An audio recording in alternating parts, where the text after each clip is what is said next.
Hello everyone, it's a whole new week and I have new tarot cards for you. Sorry about my voice. Apparently when I decided that this was going to be my year of peace and last week we got the 10 of Wands trying to do too much, the universe went slow down.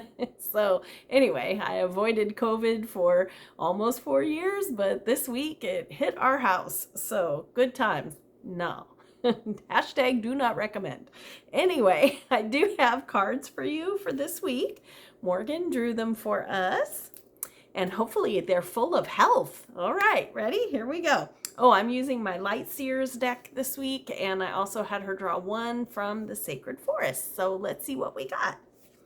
First up, the Chariot. This is my cold running away. No. The Chariot is actually major arcana, and this does represent physical movement, can also represent victory in a situation you've been working on. See how the horses are black and white?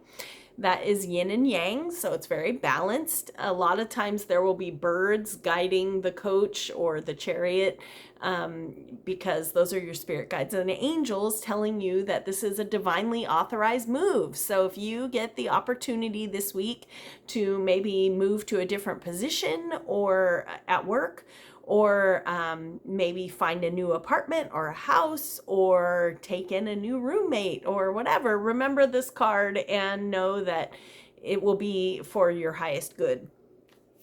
All right, next up, the Page of Cups. So remember, cups is the element of water. This represents our emotions, always moving and changing. And the page is young you. So you can see his feet are up over his head. He's obviously daydreaming.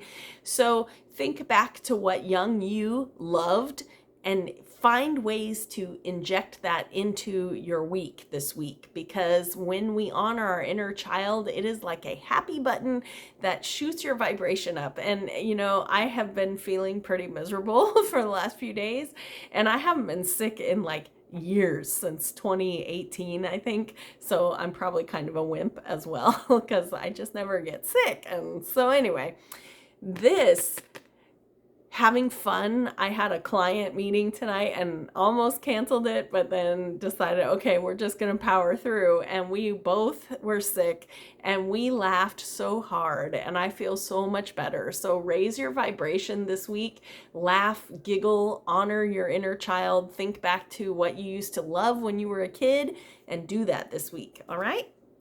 And finally, for our third card, ooh, the King of Swords. So swords is the element of air. This represents our thoughts. And the king is your masculine energy. Everyone has both. So this would be authority, justice, making money, making decisions, that kind of thing. And because it's swords, it's communication. So the king is a good communicator. He also is very fair and believes in justice and right. You will notice that here is a raven, spirit guides and angels, right? And down here is an owl. That's his wisdom.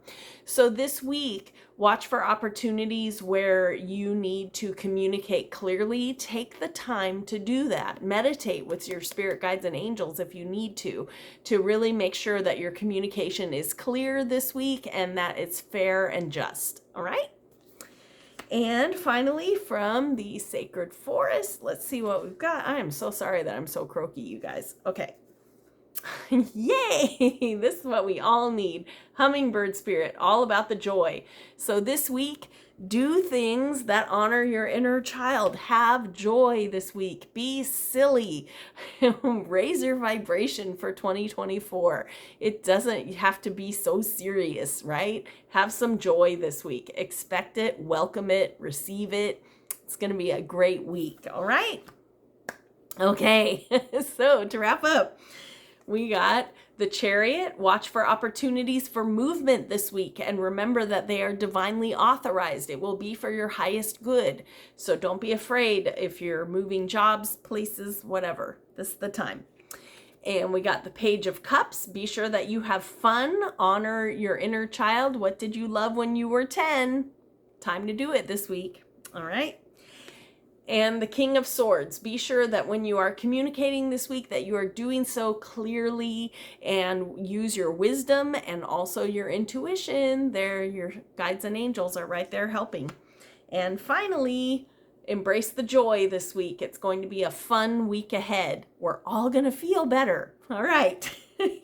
So thank you so much for being here. Don't forget to like the video and hit subscribe so you never miss a free reading. I promise I usually don't sound like this. Also, if you would like to leave me a tip, it keeps me in my Starbucks tea. And right now I have been drinking so much trying to wash this COVID out. So the coffee link is down below. If you would like to help me out with that, that's awesome. Totally makes my day. Also, there are only 3 weeks left to get your year ahead reading for 2024. And for the first time ever, if you've never gotten one, go into my videos for this channel and you will see I recorded a year ahead reading this year so that you can see what they're like. So check out Netta's year ahead reading. That's there. I'll put a link in the show notes also. I also have a retreat, a live retreat coming in Sedona in October. And it's very small though on how many students we can take. So we will fill up quickly. Today is the big grand announcement. So you will find a link for that below as well. Also, Tarot for Writers starts on Monday night. So don't miss it. You can register for that. The link is down below. And I think that's all I got. So I hope you guys have a terrific week. I know you will. Let's all pump the joy. And I will see you guys next week and I will sound much better. Thanks, guys. Bye.